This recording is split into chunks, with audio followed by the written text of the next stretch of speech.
What is happening there, Reject Nation? We are going to watch Chapter 3 of the Book of Boba Fett. Make sure to go ahead and hit that like button. But before we jump into this reaction, we actually gotta say a thank you to today's video sponsor, and that is Surfshark VPN. That's right, Surfshark is one of the best virtual private networks in the galaxy. Like a Mandalorian suit of armor protecting all of your online activity from the Jawas of the internet. That's a Star Wars reference. Street cred! Surfshark's top-notch encryption protects all your searches, your IP address, your personal identity information from the dark side. All while increasing your access to content across the globe. Punch it! Maybe you're stranded on one of Endor's moons and you just gotta stream the new season of the Great Gungan Bake Off. Well, Surfshark can help. These Star Wars references are not pandering at all. I know.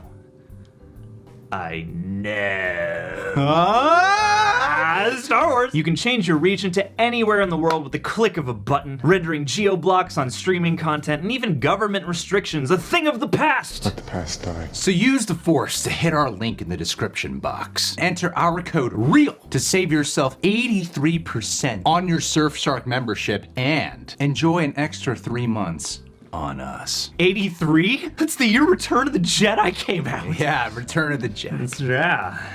I haven't seen it. No, it's not the best one, but it's a good one.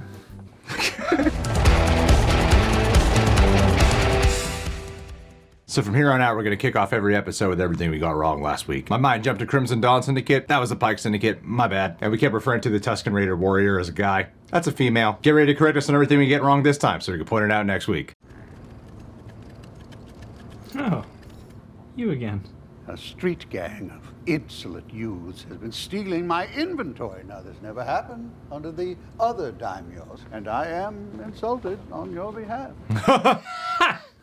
Thanks, my dude. I beseech you, Lord Fett, rid the streets of Mos Espa of this scourge, and I will double my tribute to you. Ooh. Sweeten the deal.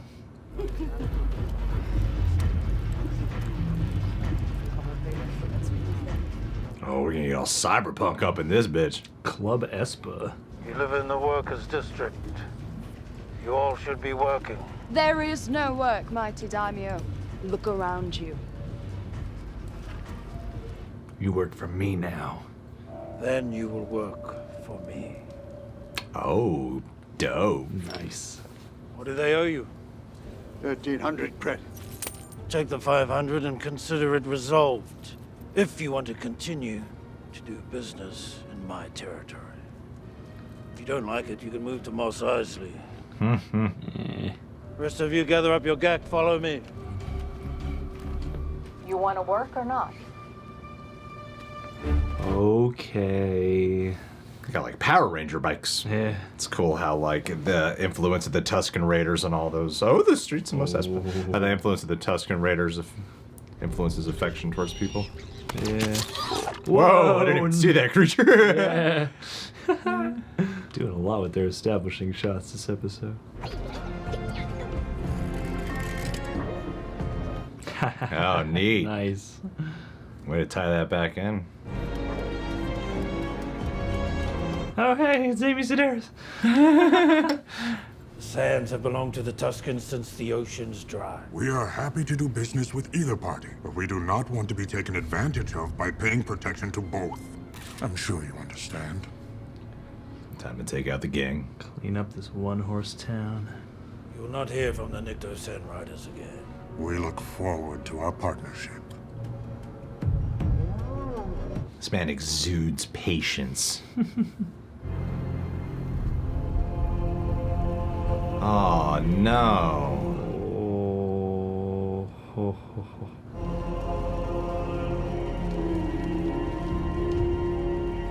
Oh man. Well, you better destroy those Nikto Riders. I knew it.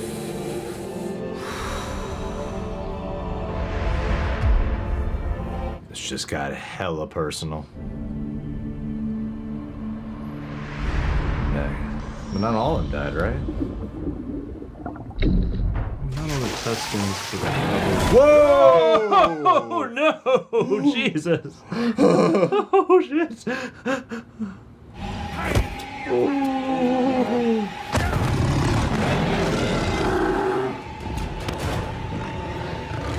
Damn, that was scary. Yeah.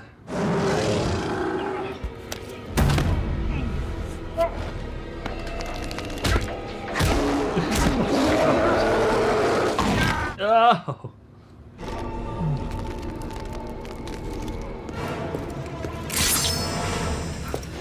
Hell yeah. It was a good investment on these guys. Oh, poor guys.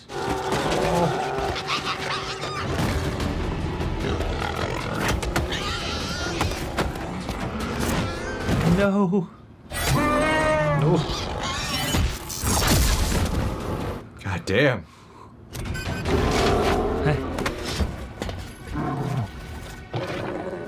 Hit.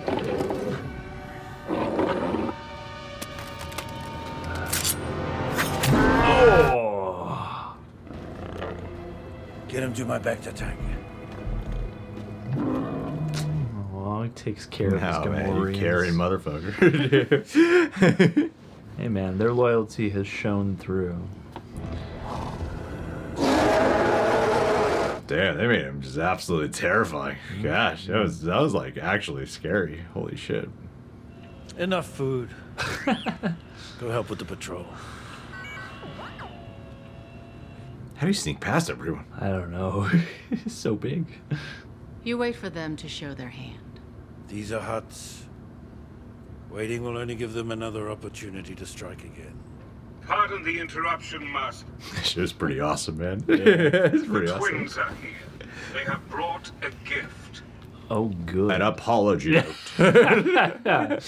They brought tribute. Krrsantan crispa uba. No shit. Otlakani, Kiyotapa, Mishka, Mumuli.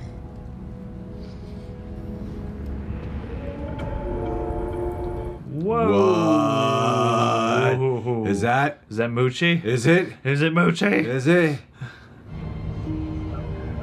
That's damn It is danger, damn. Nice. Here is your prisoner. I offer him back if you renounce all claims to Jabba's legacy on Tatooine. On Piluxi, and Rimashuk. Did not renounce though. Tatooine dupadudarame. Adwara wuki patalopangkaba. What? Jeez. Release him. He needs a place to belong. Have him join. Yeah. No hard feelings. It's just business. So Godfather. Quite the gift.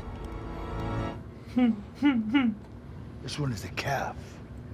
It was bred from champions for fighting. I saved this one for myself to train. It imprints on the first human it sees. Interesting. But they form strong bonds with their owners. It is said that the witches of Dathomir even rode them through the forest and fens. Which is a Dathomir, nice.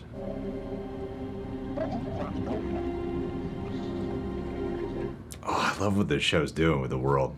Even making the Rancour a character.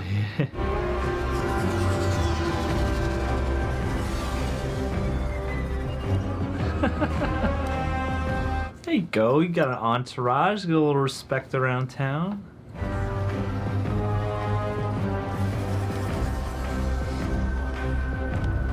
Is this another Rodriguez episode? Really feels like it. Yeah. And I mean, with Danny Trejo, it definitely makes sense. Excuse me, I'll see what I'm able to do. Did he just lock the door? Blast it.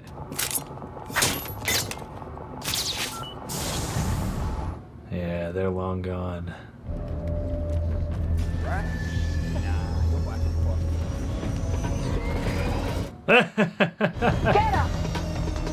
Oh, here we go. Yes, let's do it. Chase some Spy Kids.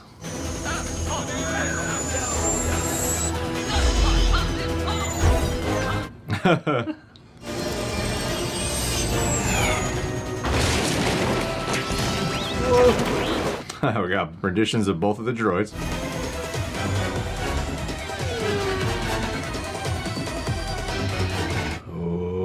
cornered now. Whoa!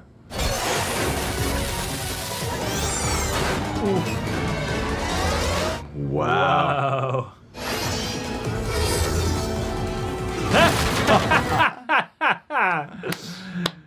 That's classic.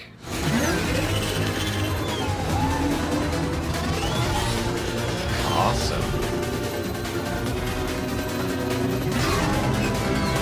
Come on, Alita.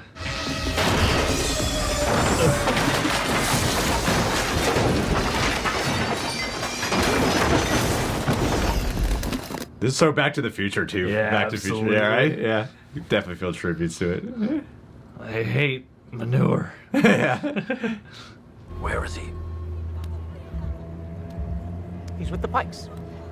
The mayor's gone. He's working with the Pikes. Is he?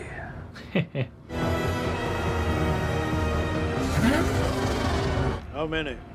So a dozen at least. These are just a first wave. They're going to war.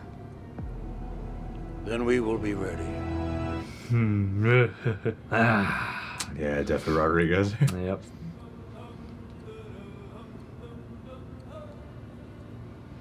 Ludwig Göransson, man. He had this score in here that was more sci-fi synth than before. Mm-hmm. It was almost techno quality to it. Definitely capturing more of a cyberpunk quality. Oh, God, man, this concept art is gorgeous. Boba Fett. Really loving the way this show is shaping up, man. This is really I really love the last episode, and then this was like, okay, yeah, this show's great. You know, because like the first episode was, all right, this is an introduction, getting acquainted. I think a lot of people, you know, there's some who really loved it, some who were kind of like iffy on it. The second episode won a lot more people over, and then this one just kind of put the stamp on it. Like, okay, yeah, this is great, and even I feel like compliments the first episode more now that we have a better context of it, because I felt like the first and second episode really there was the flashback terrain that was probably the stronger, more emotional pull, especially the second episode, obviously. And then here they really made the present day story very gripping, you know, and the stakes are really felt, and it was intense, exciting, with this great flair of course, like spaghetti western with some like Back to the Future references in here as well. Like that last chase especially felt very Back to the Future to me. And I really dug it, man. And it's of course having like its mafia Godfather vibes. Like it just feels like straight up Godfather in so many ways. This rise of like a feeling. It's like the relationship is not obviously a one-to-one comparison, but there is a bit of this Michael Corleone, Scarface sort of rise here. But I would say more Michael Corleone because he's trying to run a criminal empire and run this, taking over a family, but do it in a way that's respectable and admirable and kind. But it's like you're gonna have to eventually play pretty dirty. You're gonna have to go pretty rugged, you know. But what they've been doing thus far, this episode especially, the expansion of things, like right down to the Rancour of, you know, with the Tuskan Raiders, who were just perceived as like savages in the Dune Seas. And now here they've really made them characters. And then now with the Rancour, you know, like really getting a chance to let the Rancour feel like an actual animal with a soul, a real being, and watching Boba Fett's, you know, childlike response to the Rancour. I love it.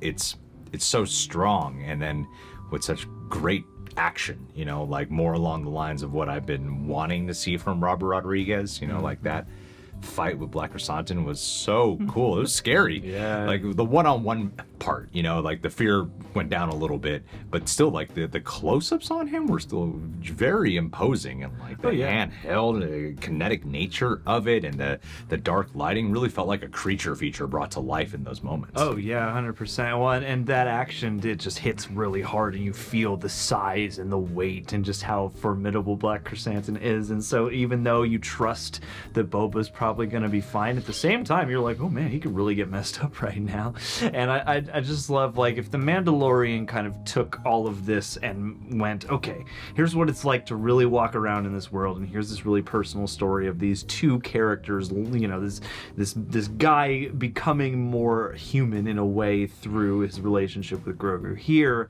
I really like that you still have natural elements that were, you know, established in the Mandalorian, but now, like you said, with the Tuskan Raiders last week, and then this week with things like the Rancour, you're really getting more and more of the culture and the anthropology and like the zoology mixed in. And I mean, that's also very at home in a Western where it's like, you know, you bond to your horse or something like that, you know.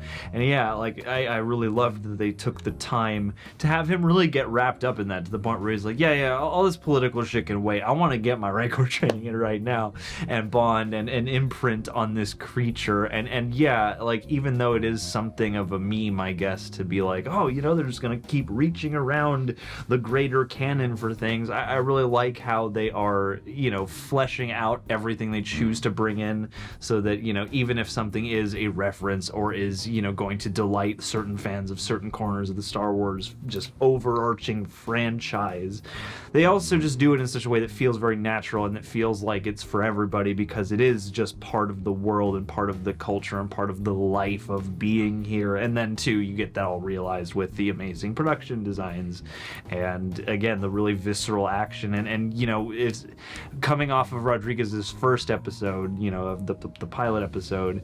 You know, I think that action side did also improve here, and I love the inclusion of like the cyberpunk the mod gang, which is like something that's easily at home in a world like Star Wars, and yet feels a little bit fresh. And to see like these bikes that they all have that are sort of coordinated and that are so bright was like a nice sort of, it I feel like it contributes to that homage to things like Back to the Future, but also in a way that's like a new shade of something, you know, because everything's so like dusty and you know, in ill repair on Tatooine. Well, I hope that as we explore some of this, you know, I'm remembering, and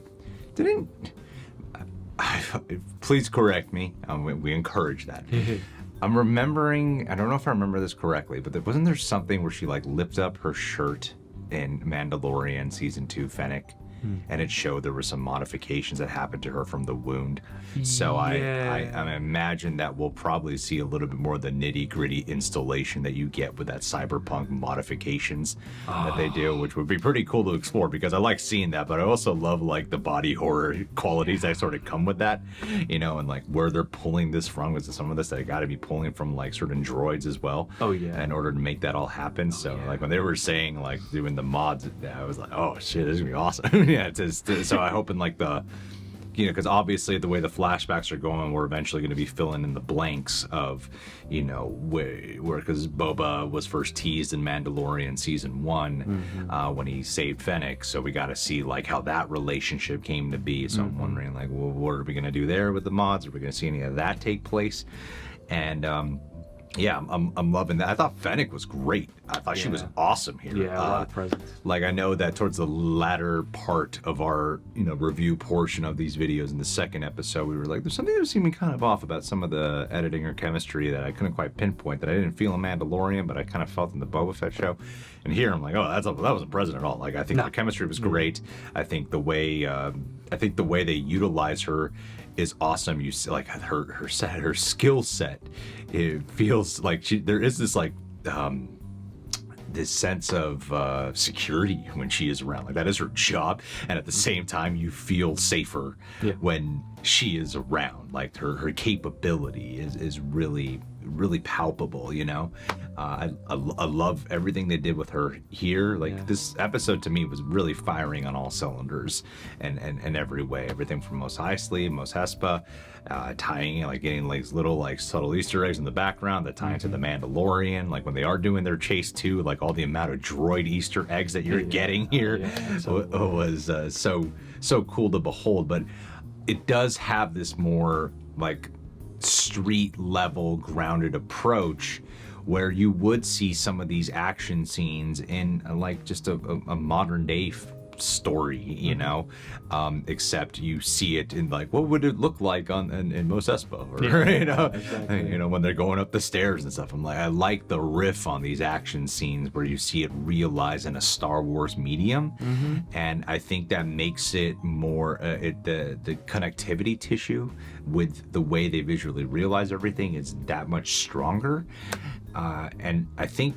You know, one thing too that I've heard some people talk about, I remember this complaint kind of came up with the first episode of Boba Fett, and to me, I'm always like, just wait till it plays out. That's usually where I stand. It's like, if you question it, fine, but don't label try not to be committed to an opinion just yet. And I think this episode, and especially coming off the last one, really complements that well. I remember when Boba first showed up in Mandalorian, they were like, they just made a total 180 on this guy. How is he the most ruthless fighter? And you know, all that. And I love the way they realized it. I'm like, I don't care. And then with Book of Boba Fett, you know, and when you see more of his like compassionate, softer side, I think they've done a really good job on exploring that quality of him as well. Yeah. And watching his relationship, especially with the Tuskan Raiders, and how that's formed.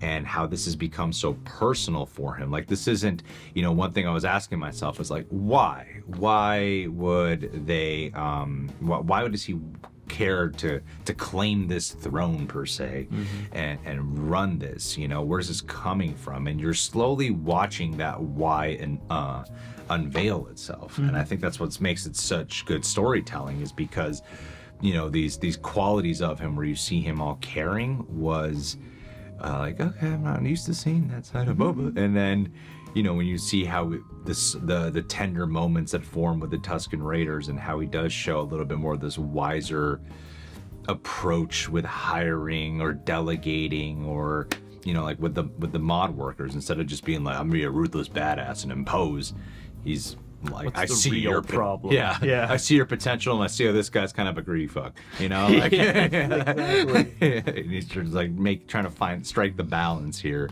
you know, or with the Rancour, or with the Gamorrean when he's injured, he's like, put him in the tank, heal him up, you know. It's like that like these little moments that show like the detail of his character, you know. It's like making him full three-dimensional. He's someone who I've really grown to love over the course of these 3 episodes. It's just funny, like, getting acquainted with it, you know.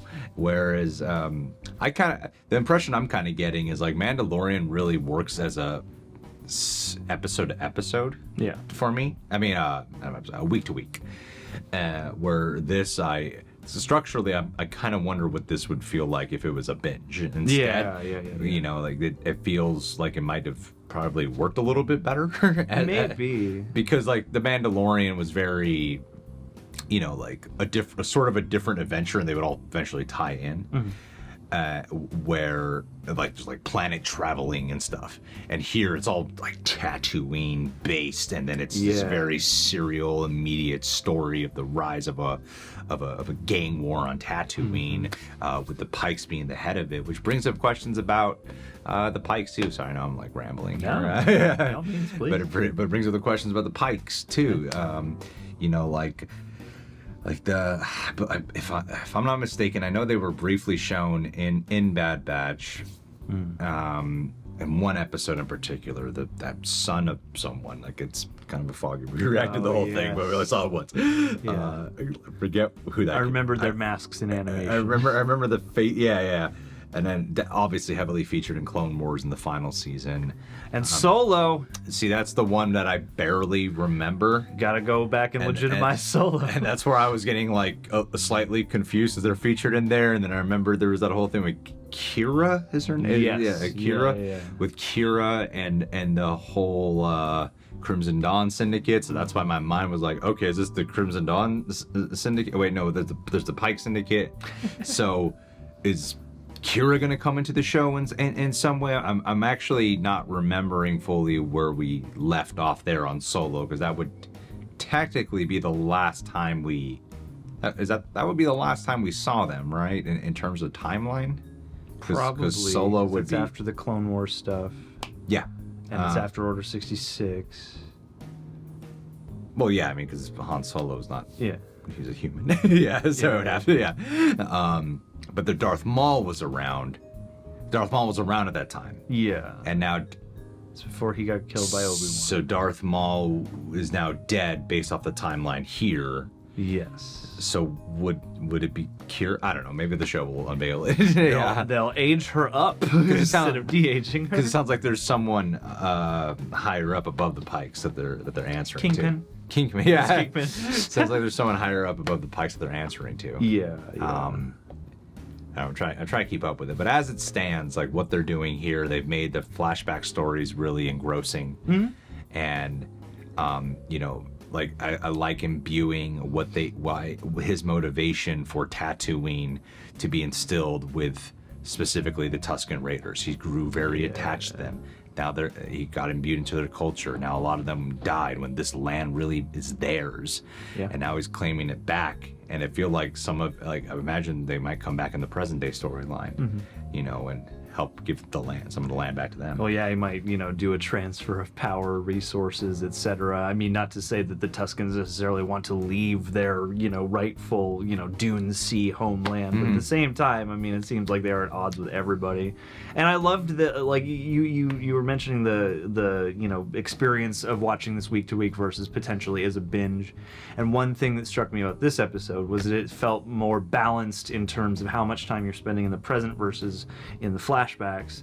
And in the first 2 episodes, you know, it's like the second episode is especially long by comparison to these 2, and you spend a lot of time with the flashbacks in those. And so yeah, I felt like this one had a more balanced handle on that. And I loved again that, you know, they took the time to let him mourn the Tuskens, and he, you know, completely for nobody other than their own respect and his respects being paid, he gives them this funeral pyre and all that stuff. And I thought that was really beautiful, and that's the stuff that really, I think they do a lot that speaks to his character, like the quality of the guy that Boba Fett has become. True. And they've done such a great job of justifying how and why he became this guy versus the, you know, badass bounty hunter that we all you know came to know him as. And so yeah, it makes that appearance and those changes that came up in The Mandalorian that much more rewarding and satisfying, because they feel like they were always meant to be there. They feel like they were always happening, you know. And I think what they did really well with this episode was really placing his position right now and making it felt like it was established through dialogue, but this time I really felt it, of how you got, like, they're talking about the Trandoshans and like the different aspects, different, and people like, control the area. Yeah, here's where you are, and things are kind of worse with you here, and people kind of view you as a little bit weak. You gotta earn respect from everyone and keep this whole powder keg from exploding. Like, and then, like, someone comes directly to, like, they send Black Krrsantan directly there to assassinate him, and I think they've really done a great job at making, like, now I'm rooting for you to rise to power now. As before, I'm kind of watching stuff. Yeah. In the present. And here, this one, they made the present story, like, really gripping, because, you know, one thing with the flashbacks is, as great as it is and more meditative as those moments are, there's a sense of safety because you know he's going to survive because they're flashbacks. Yeah. And then here, you know, like, when there's real tension and stakes to, like, obviously he'll survive because the Book of Boba Fett in the present day storyline. But, like, that's what makes those fight scenes, like with Black Krrsantan, so intense. You know. I think what they're doing is awesome. And I feel like a little bit more than Mandalorian. You know, back to that week to week binge experience, I feel like more than Mandalorian, this would work really well as one sitting. Yeah. You know, just from these 3 episodes alone, I'm like, this feels like one movie. You know, that is divided in that Tarantino aspect of, like, just chapter 1, chapter 2, chapter 3. Like, you just skip a little bit of time. You know, and so I'm really this one, like, for the complementary effect of episode 2 and 3. This is great stuff. All right, guys, what'd you think about it? Correct us on everything we got wrong or any questions that we have. We'll bring it up next week. Subscribe, click that bell, hit that like button. And last but not least, let's do a pay. Michael B, you have been the beef. Michael Boba. Michael B. Omni Media YouTube channel covers a whole bunch of shows and movies and such as well. Wonderful reactions, wonderful commentary. I've talked Star Wars with him many times. He's a great guy, and yeah, he's covering Book of Boba Fett. And if you guys are fans of this show, please do yourselves a favor, check out his reactions. I'm telling you guys, it is seriously wonderful. I really enjoy watching your stuff, man. You've been with our Patreon for so long, and I know I normally crack a bunch of sarcastic jokes, and I could just text you right away if I wanted to, but I know you're up filming this right now too. But you're gonna get this up before us like you always do. So dude, just keep kicking ass this year, man. I'm expecting your channel to really blow the hell up this year. Get shut down. Get apocalypse, get yellow dollar, get copyright struck, all that. I'm expecting your channel to really grow significantly, man, and because you absolutely deserve it, and you're one of the best in this reaction game. So thank you for being you, dude, and kick ass 2022 this year, man. You absolutely deserved it. 100% earned it, man.